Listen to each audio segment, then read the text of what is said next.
नमस्कार दोस्तों। सबसे पहले आप सबको महाअष्टमी की शुभकामनाएं। आज हम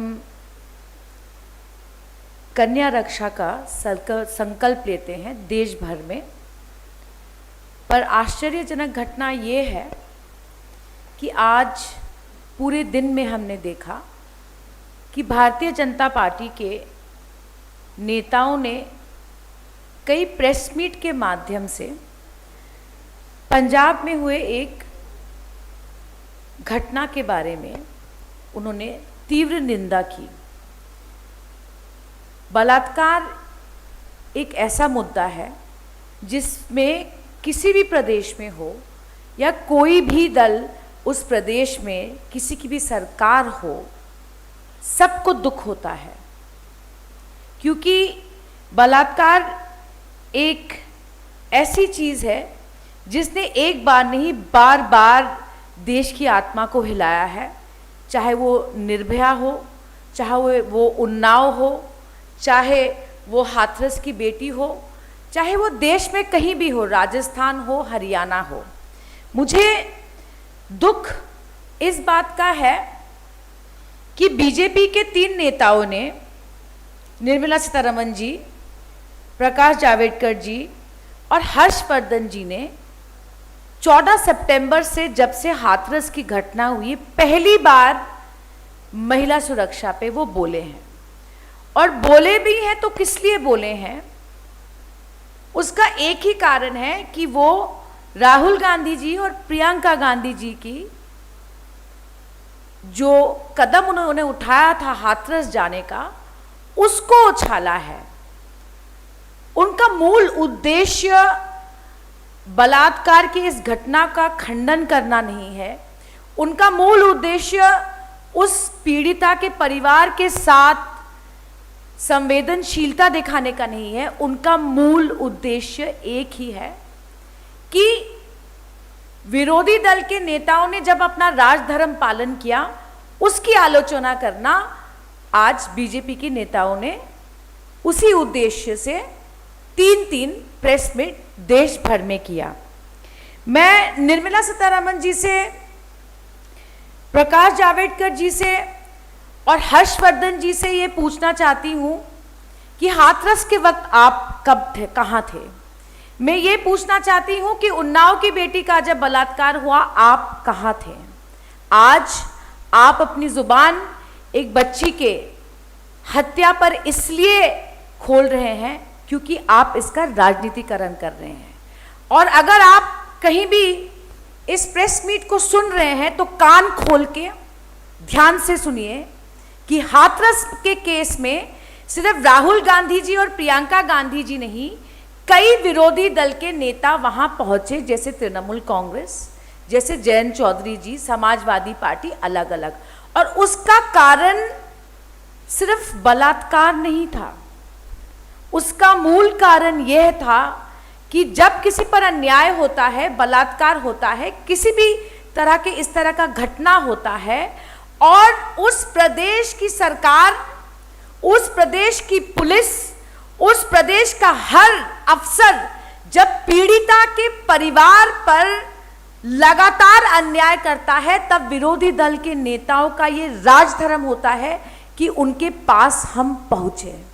मैं निर्मला सीतारमण जी से कहना चाहती हूं कि देश के अर्थ नैतिक व्यवस्था का बेड़ा गर्द करने के बाद आपने जुबान खोला भी तो किस मुद्दे पे खोला, महिला सुरक्षा पे खोला, जिसकी धज्जियां मोदी सरकार जब से पावर में आई है तब से उसकी धज्जियां उड़ रही हैं। मैं प्रकाश जावड़ेकर जी से कहना चाहती हूं कि आपने महिला सुरक्षा पे जुबान खोला भी तो किस लिए खोला, क्योंकि बिहार में चुनाव है। मैं हर्षवर्धन जी से कहना चाहती हूं कि आपने पंजाब में उस बच्ची की हत्या को लेकर जुबान खोला भी तो कब खोला, जब बिहार में चुनाव है। मैं कहना चाहती हूं इन 3 नेताओं को और बीजेपी के हर उस महिला विरोधी नेता को, जिसमें हमारे देश के प्रधानमंत्री स्वयं है, कि हाथरस और पंजाब में क्या अंतर है, और पंजाब में किसी और नेता और किसी और पार्टी के नेताओं को जाने की जरूरत क्यों नहीं है और हाथरस में क्यों है, इसके 8 कारण हैं और कान खोल के सुनिएगा, क्योंकि आप लोगों की जो हैवानियत उत्तर प्रदेश में आप लोगों की सरकार ने की, उसका कच्चा चिट्ठा आज मैं इस प्रेस मीट के माध्यम से कहना चाहती हूं। पहला कारण, जब हाथरस की बेटी का बलात्कार हुआ, वो एफआईआर लॉन्च करने गई और सामूहिक बलात्कार था, आपने एफआईआर में रेप का सेक्शन डालने से मना कर दिया उत्तर प्रदेश की पुलिस ने। और पंजाब की सरकार ने क्या किया, 36 घंटों में जो दोषी थे उनका अरेस्ट हुआ, आईपीसी और पॉक्सो की धाराओं को एफआईआर में लिखा गया। पंजाब के मुख्यमंत्री और डीजीपी ने खुद इस केस की निगरानी की और मुख्यमंत्री ने खुद सख्त से सख्त सजा की मांग की और विमेंस कमीशन और एससी कमीशन दोनों कमीशंस की तरफ से एसएसपी के एक्सप्लेनेशन को कॉल किया गया। और आपने एक ऐसे बेहुदा महिला को नेशनल कमीशन ऑफ विमेन में बिठा रखा है जिनकी जुबान में ना लगाम है और ना उनको बोलने की तमीज है। ये पहला कारण है कि हाथरस में जाना जरूरी था, जहां आप एफआईआर में रेप का सेक्शन लिखने को नहीं तैयार थे। दूसरा कारण, 10 दिन तक आपने हाथरस की पीड़िता को अलीगढ़ में रखा, 11 दिन आपने एफएसएल का रिपोर्ट तक नहीं मंगवाया। जो एफएसएल का रिपोर्ट 24 घंटे के अंदर रेप विक्टिम के शरीर से लेना होता है, आपने उसको 11 दिन आपने उस एविडेंस को नहीं लिया। और पंजाब की सरकार ने क्या किया, पंजाब की सरकार ने 24 घंटे के अंदर पोस्टमार्टम भी किया और एफएसएल का रिपोर्ट भी उस पीड़िता के शव से लिया। तीसरा कारण, हाथरस जाने की क्यों जरूरत थी और पंजाब की सरकार ने ऐसा कदम उठाया कि शायद किसी के जाने से पहले ही उन्होंने अपना कर्तव्य पालन किया। तीसरा कारण यह है कि पूरे जिले का प्रशासन, पूरे प्रदेश का प्रशासन आज पीड़िता के परिवार के साथ पंजाब में खड़े हैं। और आपके उत्तर प्रदेश के डीएम ने क्या किया, उत्तर प्रदेश के डीएम ने हाथरस की बेटी के परिवार के साथ उनको डरा के धमका के कहा कि मीडिया तो आ गई है और मीडिया चली गई है, आपने हमारे साथ रहना है। आपके उत्तर प्रदेश के प्रशासन ने पीड़िता के परिवार वालों को धमकाया और पंजाब में कांग्रेस की सरकार और कांग्रेस की सरकार के अंदर पूरे प्रशासन आज पीड़िता के साथ खड़ा है। चौथा कारण, डिस्ट्रिक्ट मैजिस्ट्रेट ने तो उत्तर प्रदेश में ना ही सिर्फ हाथरस की बेटी के परिवार वालों को धमकाया, एडिशनल डायरेक्टर जनरल ने तो सारी हदें पार कर दी और ये ऐलान कर दिया कि जो दोषी लोग हैं, जो दोषी पाए गए थे हाथरस के केस में, कि उन्होंने रेप किया ही नहीं, कि हाथरस की बेटी का रेप हुआ ही नहीं। और पंजाब की पुलिस ने क्या किया, पंजाब की पुलिस ने पॉक्सो की धाराओं को एफआईआर में लिखा। ये कारण है कि हाथरस में सबको जाने की जरूरत है और पंजाब में शायद सरकार अपना कर्तव्य पालन कर रही है और किसी और को वहां जाकर न्याय करने की जरूरत नहीं है। 6th रीजन, उत्तर प्रदेश में आपने मीडिया को हाथरस के इस कांड में पहुंचने ही नहीं दिया। क्या कोई कह सकता है, यहाँ मेरे मीडिया के दोस्त हैं, कि पंजाब की पुलिस या पंजाब के प्रशासन ने किसी मीडिया के दोस्त को रोका, कहीं लाठीचार्ज हुआ? बिल्कुल नहीं हुआ। और उसके बाद अगला कारण, सबसे ज्यादा महत्वपूर्ण कारण, निर्मला सीतारमण जी अपने कान खोल के सुनिएगा, कि पंजाब की सरकार ने, पंजाब के मुख्यमंत्री ने पीड़िता का जो अंतिम संस्कार किया, उसके पूरे परिवार वहां पर मौजूद थे, पूरा गांव मौजूद था और गांव के लोगों ने पंजाब की सरकार पर आस्था जताते हुए कहा कि हमें सख्त से सख्त सजा चाहिए।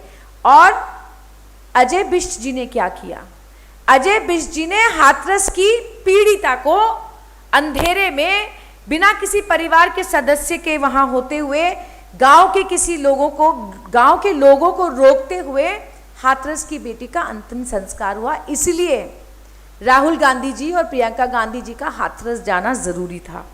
और अगर कोई सोचता है कि कांग्रेस पार्टी इन मुद्दों का राजनीतिकरण कर रहा है, तो मैं अगला और अंतिम कारण बोल दूं कि इलाहाबाद की कोर्ट ने उत्तर प्रदेश की सरकार के प्रति जिस तरह का खंडन किया हाथरस की केस को लेकर, शायद देश के सामने और किसी सबूत की जरूरत नहीं है कि हाथरस कांड में क्या हुआ और देश के किसी और बलात्कार में सरकार का क्या रोल रहा।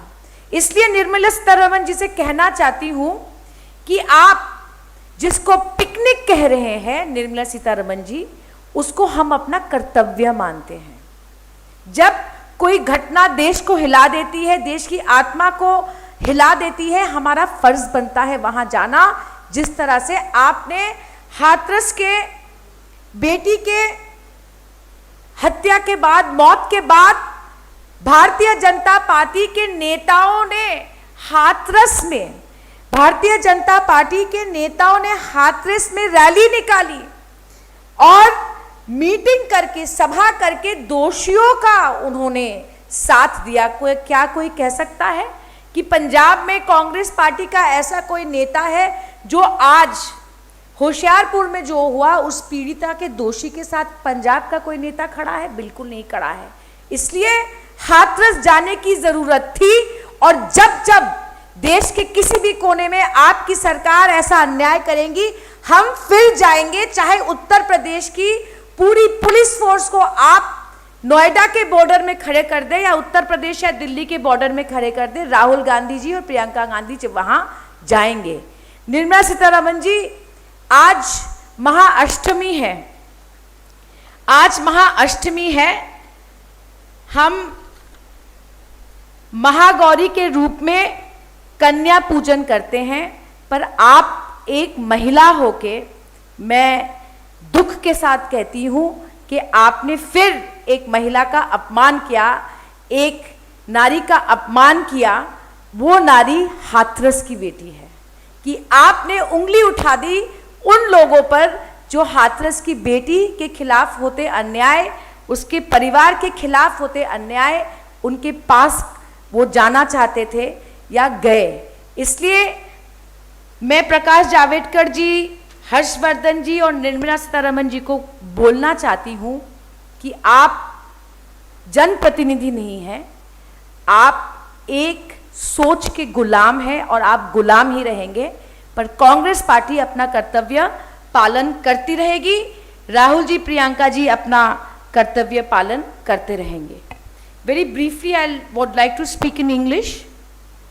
I am appalled, disgusted and disheartened to see that the finance minister of the country, Nirmala Sitharaman ji, Harshvardhan ji, who is also a senior leader of the Congress party, and Prakash Javadkar ji have spent a lot of time and energy today to raise the unfortunate death of a young girl in Hoshiarpur of Punjab and raise the question that why should leaders of the Congress party visit Hathras and not Punjab. And I would like to tell Nirmala Sitharaman ji, you repeatedly prove your not just your incompetence in your own ministry, but you're insensitive as not only a woman minister, but as a minister in the government. There is a reason why many opposition leaders felt it was their prime duty to go to Hathras, and those reasons are that police refused to file an FIR with the section of rape in Hathras, and in Punjab, let me draw a comparison, that the Punjab government not only immediately filed an FIR with POCSO and IPC sections, within 36 hours the accused were arrested. The CM and the DJP are personally looking into the case. CM has insisted on exemplary punishment. The Punjab State Women's Commission and the SC Commission have taken cognizance and asked for a report from the SSP. Second reason why people felt it was necessary to stand by the family members of the Hathras rape victim, which may not be necessary in Punjab, is UP government left the victim, the Hathras rape victim, over 10 days in a hospital and 11 days without a forensic report being called on, which is absolutely essential to be taken within 24 hours. You left out the forensic evidence because it suited you, because you wanted to take the case to say that there was no rape. That has been proved again and again. But Punjab government and Punjab police has sent this case to fast track with the strictest sections of POCSO, which has capital punishment. Third reason why people felt the need and leaders felt the need to go to Hathras and maybe not go to Punjab is because the entire district administration of Hathras geared up not to protect the victim and the family, but to threaten the Hathras victim's family, and that's why opposition leaders felt it was their duty to go to Hathras. In Punjab, the chairman of the Punjab State Women's Commission has already met the family, assured their full support, as well as the SC Commission has sought a report from SSP, as I've always said. Your own district magistrate in Hathras case threatened the family. Can anybody say that any person, any member of the Punjab administration has threatened this family? Another reason, the additional Director General of Uttar Pradesh said there is no rape in the Hathras case. Can anybody say that the Punjab police or any police officer in Punjab is denying rape? In fact, OXO has been done. Uttar Pradesh beat up medias. Uttar Pradesh police beat up the media. Punjab has not tried to hush up this case. Apart from that, it is disgusting. Where were you, Nirmala Sitharaman ji, when BJP leaders in Hathras were rallying with the accused and victim shaming the Hathras' daughter who was killed so brutally? Where were you? Why were you silent? Most importantly, and I want the nation to know this, that Captain Amrinder Singh and the Punjab government ensured that the young girl who unfortunately lost her life was cremated with full respect, complete rituals in the presence of her family, and not just her family but the entire village. And what did Ajay Bisht do? Ajay Bisht cremated her in the dark of the night without a single member. Even in her last moments, he deprived her of her human rights. I would like to say that in case Nirmala Sitharaman ji, Prakash Javadekar ji and Harsh Vardhan ji did not know, the Allahabad court has given a tight slap on the fate of Uttar Pradesh government and the Chief Minister and administration in condemning the manner in which the Hathras case was dealt. Can anybody say that in the Hoshiarpur case that the court feels the need to intervene? I don't think so. That is the reason that Rahul Gandhi ji and Priyanka Gandhi ji felt it's their duty to stand by the family which was being harassed by Ajay Bisht ji and his government. I hope that Nirmala Sitharaman ji will stop displaying her total insensitiveness, her total, I feel, total insensitiveness towards a sensitive issue like this. Don't politicize it. The nation understands that you have suddenly woken up from your deep sleep because Bihar is in election mode. There is no second reason. Your party, your leaders, your Prime Minister does not see beyond elections, and that's why all of a sudden you have decided to make Hoshiarpur an issue. If anybody has any questions, you can ask. That's all.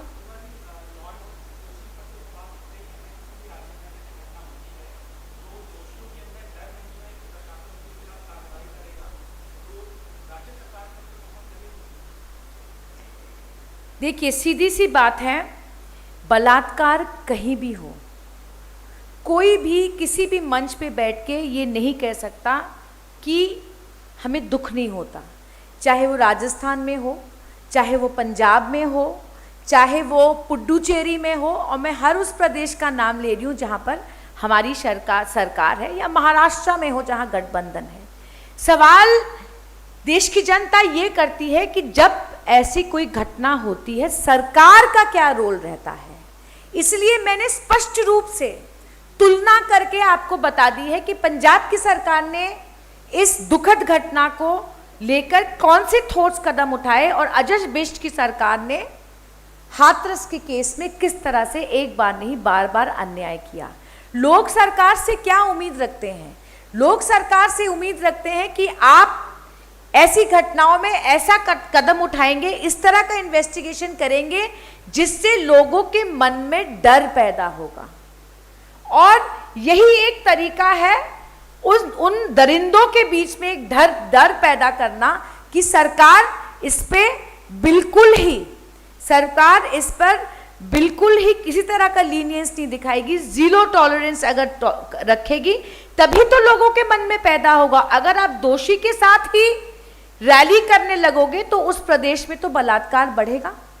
और मैं फिर से कहती हूं, पंजाब में हो, महाराष्ट्र में हो, पुडुचेरी में हो, राजस्थान में हो, कहीं भी हो, कांग्रेस पार्टी कभी भी ये नहीं कहेगी, कभी भी ये चाहेगी और कभी भी ये बर्दाश्त नहीं करेगी उनकी सरकार लापरवाही से काम ले। और मैं सीना ठोक के कह रही हूं कि राजस्थान में अलवर वाली घटना हो, पंजाब में होशियारपुर वाली घटना हो, या हमारी सरकार जहां है कहीं भी घटना हो, हमारे मुख्यमंत्रियों ने, हमारे सरकार के अफसरों ने, जहां जहां हमारी सरकार है, कोई भी हम पे उंगली नहीं उठा सकता कि हमने लापरवाही की। यही अंतर है हाथरस और पंजाब में। इसलिए निर्मला सीतारमण जी को कहूंगी कि देश का बेड़ा गर्द आप कर चुके हैं और थोड़ी अगर लज्जा है तो इस सेंसिटिव मैटर पे आप अपनी जुबान बंद रखें तो अच्छा होगा। That's it, Pranab. बहुत बहुत धन्यवाद।